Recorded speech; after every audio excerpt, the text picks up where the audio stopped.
Hello good morning, welcome to Abhishek coaching services YouTube channel. और आइए आज की इस वीडियो में हम लोग बात करते हैं आप लोग के जो डाउट आते हैं हमारे कमेंट सेक्शन में या पर हमारे व्हाट्सएप में। तो उसमें बहुत सारे लोगों का ये डाउट होता है क्या आर्ट स्टूडेंट लोको पायलट का फॉर्म भर सकते हैं। जिन लोगों का इसमें एक्सपीरियंस होता है, मतलब जो लोग फॉर्म वगैरह डाल चुके होते हैं, उन लोगों को तो पता चल जाती है कि कौन सा स्टूडेंट फॉर्म भर सकता है, कौन सा स्टूडेंट फॉर्म नहीं भर सकता। लेकिन जो स्टूडेंट बिल्कुल नया है, वो अभी अभी आईटीआई पास किया है, उसके लिए बहुत मुश्किल होता है ये सब चीज़ें सीखना, और वो डायरेक्ट जाके किसी लोको पायलट से पूछ नहीं सकता। इसीलिए आपके छोटे छोटे कमेंट पे, छोटे छोटे डाउट पे भी हमारा फर्ज बनता है कि आपको अच्छी और सही जानकारी दी जाए।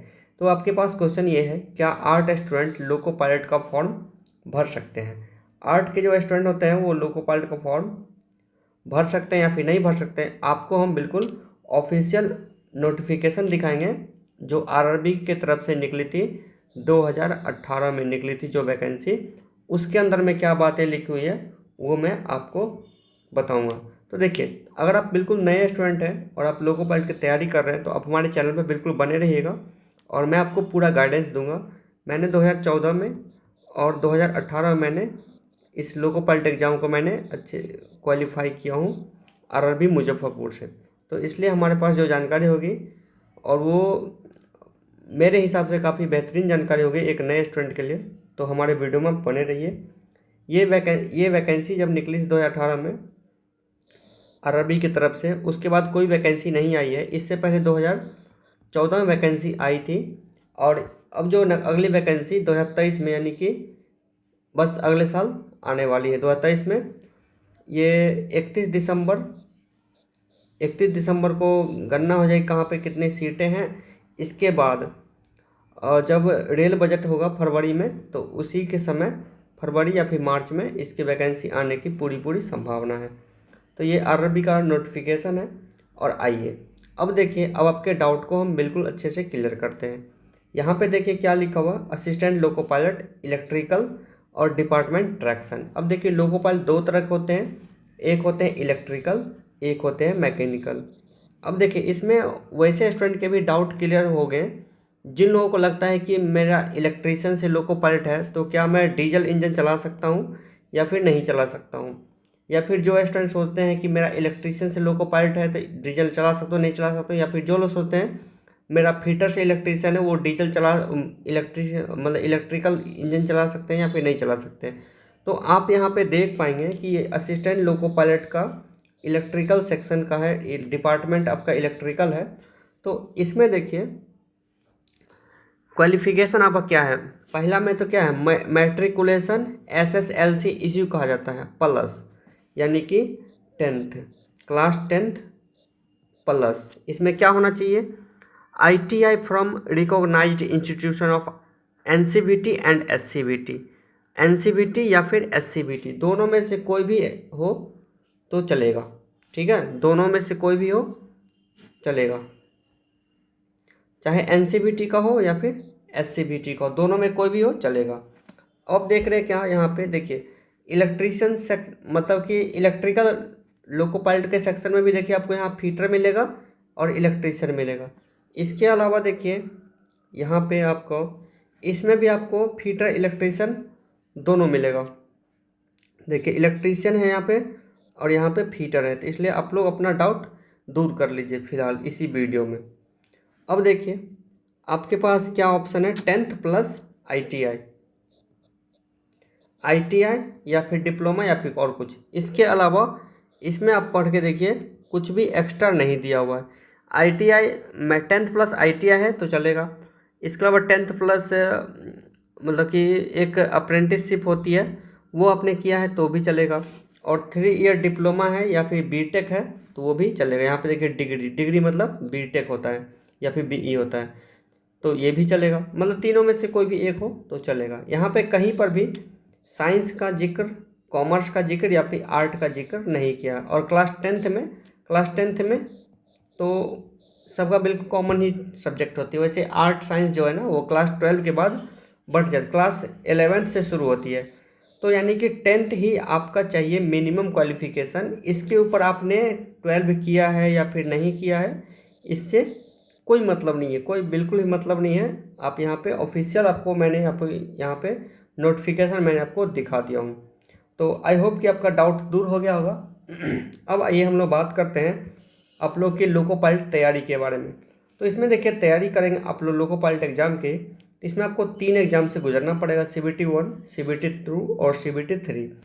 CBT 1 में देखिए 75 मार्क्स का है, CBT 2 100 मार्क्स प्लस 75 मार्क्स का ट्रेड टेस्ट है, और CBT 3 इसको बोलते हैं साइको टेस्ट, इसको हमने 100 मान के चला है, यानी इसको 100% हम मान के चले हैं। तो अब देखिए CBT 1 ये सिर्फ और सिर्फ क्वालिफाइंग एग्जाम है। 75 में आप अगर 55 प्लस नंबर आप लाते हैं तो आप इसको क्वालिफाई कर जाएंगे। इसमें आपको क्वेश्चन पूछेगा मैथ से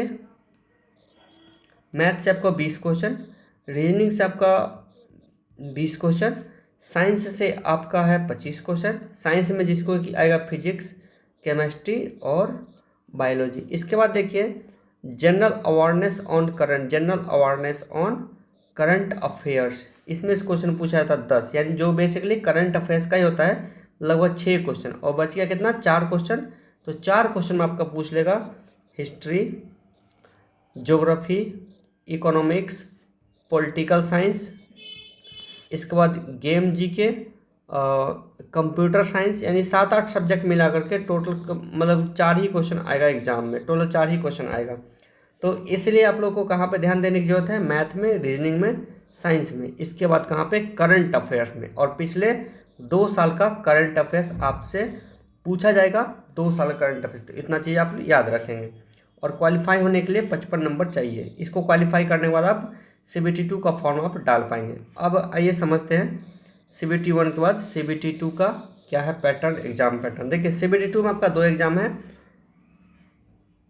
एग्जाम ए में देखिए पार्ट ए में, ये बहुत ही इंपॉर्टेंट है, इसमें 100 क्वेश्चन आएगा एग्जाम में।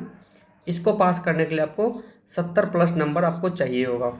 तो इसको देखिए सिलेबस क्या है, इसमें देखिए मैथ्स है, मैथ आपका कितना नंबर है, 25 नंबर मैथ, रीजनिंग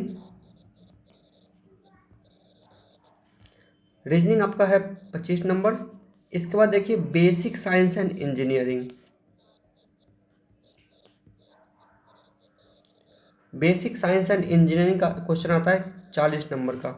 अब आप आगे जानिए, बच गया कितना 10 नंबर, जो कि current affairs on general awareness, ठीक है, current affairs on general awareness, इसमें से क्वेश्चन आएगा 10 क्वेश्चन, जैसा CBT 1 में आया था 10 क्वेश्चन, वही इसमें आएगा 10 क्वेश्चन। इसमें बस वही 6 क्वेश्चन आपका हो प्योर करंट अफेयर्स से पिछले 2 साल का, और इसके बाद जो 4 क्वेश्चन बच गया उसमें आपको history, geography, economics, political science, game GK और बेसिक जीके, कंप्यूटर साइंस, ये 8 सब्जेक्ट मिला करके आपको क्वेश्चन हुआ है कितना, सिर्फ और सिर्फ 4। इसलिए हम लोग इसको अवॉइड करके चलेंगे, फिलहाल इसकी तैयारी हम लोग नहीं करेंगे, लास्ट में थोड़ा सा समय बच जाएगा तो हम इसकी तैयारी करेंगे।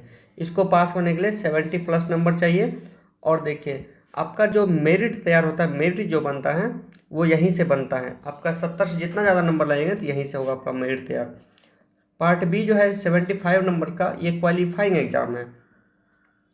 क्वालिफाइंग एग्जाम का मतलब होता है कि आपको उसमें बस जो परसेंट दिया रहता है उतना ही परसेंट नंबर चाहिए। 75 में आपको 35% नंबर आएगी, जो कि 26.67 के समथिंग होती है, तो इतना ही नंबर चाहिए।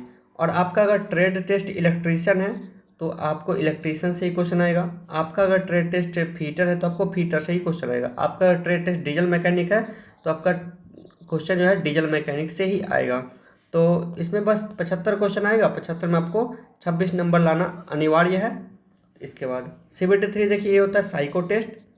साइको टेस्ट में क्या होता है, बेसिकली ये रीजनिंग टाइप का टेस्ट होता है, आगे की वीडियो में आपको समझाएंगे अच्छे से। जो स्पेशल आपको अगर साइको टेस्ट का वीडियो जाता है तो इसमें कमेंट कीजिए, साइको टेस्ट के बारे में समझाइए अच्छे से, मैं आपको बिल्कुल समझा दूंगा। चलिए ये रहा आपका सिलेबस और पैटर्न, और आगे जानिए आप लोग तैयारी किस तरह से करेंगे। तैयारी के लिए ये हमारा मास्टर नोट्स है, इसको मैंने ही लिखा हूँ, और इस मास्टर नोट्स को अगर आप पढ़ते हैं तो आप इसको मंगवाने का है, टोटल फ़ी आपको 2500 का फीस है। और ये ये मेरा कोचिंग का नंबर है, इस पर आप व्हाट्सएप कर लीजिए, या फिर आप कॉल भी कर सकते हैं नोट से रिलेटेड, या फिर कुछ और पूछना है तो आप हमें पूछ सकते हैं। Thank you so much. आपको फिर से मिलते हैं किसी और वीडियो में। आपके पास जो भी सवाल हो वो इस वीडियो में कमेंट कर दीजिए। Thank you so much.